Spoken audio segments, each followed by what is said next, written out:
world in 1200 looked very different depending on where you were standing. Today, we connect with our friends and family across the world instantaneously, and our cultures and the things we consume are widely shared across countries and continents. But in the period from 1200 to 1450, the dates covered in this unit, humans in Afro-Eurasia had little to no contact with humans living in the Americas or the far reaches of the Pacific. Indeed, for most of human history, most societies were pretty disconnected from people in distant places.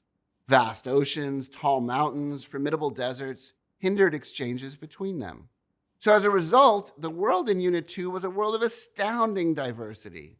The ways that people lived, their beliefs, their foods, their fashions, and so many other aspects of life wove a rich global tapestry.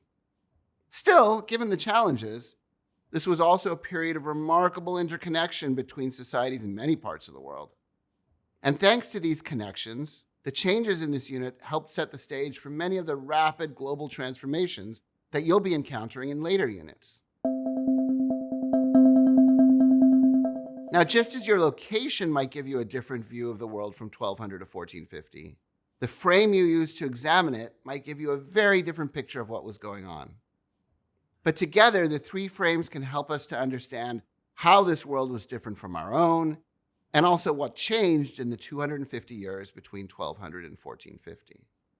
For example, if we view this era through the communities frame, we can see diverse and distinct communities, from tiny villages to massive empires in every corner of the globe. Indeed, early in this unit, beginning around 1206, one of history's largest communities emerged, the mighty Mongol Empire. This empire conquered and governed people from Korea to Eastern Europe under a single empire.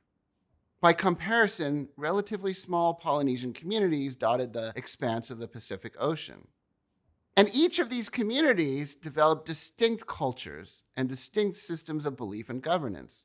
Still, thanks to enduring connections between them, they also shared a lot of commonalities. Powerful empires and kingdoms were emerging in every part of the world. In the Americas, for example, the Aztec Empire conquered their neighbors and collected tribute from diverse subjects. And many of the large empires that you'll encounter in this unit allowed for the creation of an unprecedented expansion of long-distance trade networks. So the Mongol Empire, for example, allowed merchants to travel across its territory, making trade on the Silk Roads faster and safer than ever. And similar long-distance networks were thriving in the Indian Ocean, in the Pacific Ocean, in the Americas, and across the Sahara Desert. And all of them allowed for the flow of goods and ideas and transformed societies. In Afro-Eurasia, we also in this period see the expansion of a network based on the shared Islamic faith. Islam provided a common set of beliefs that allowed individuals, like the 14th century Moroccan scholar Ibn Battuta, to travel from West Africa to Southeast Asia, finding a familiar community of believers in each port. But all good things come with consequences. You see, it wasn't only silk and spice that traveled across networks. Diseases made the voyage as well. So in the 14th century, the Black Death devastated societies across Afro-Eurasia, killing as many as 200 million people. Viewing this era through the production and distribution frame, we can see some important changes and continuities happening. In this period, the way that people made and used stuff still looked a lot like it had for centuries.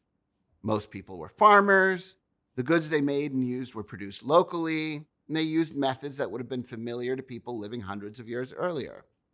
Yet all those long-distance trade networks I mentioned earlier also moved new ideas and technologies to new places.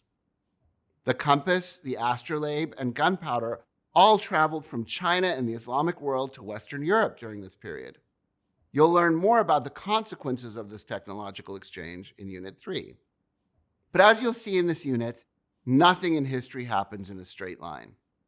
Things change at different speeds, and change happens sometimes in one direction and sometimes in another. But by the end of this unit, the pace of change will be starting to increase. So hold on tight and keep your frames nearby.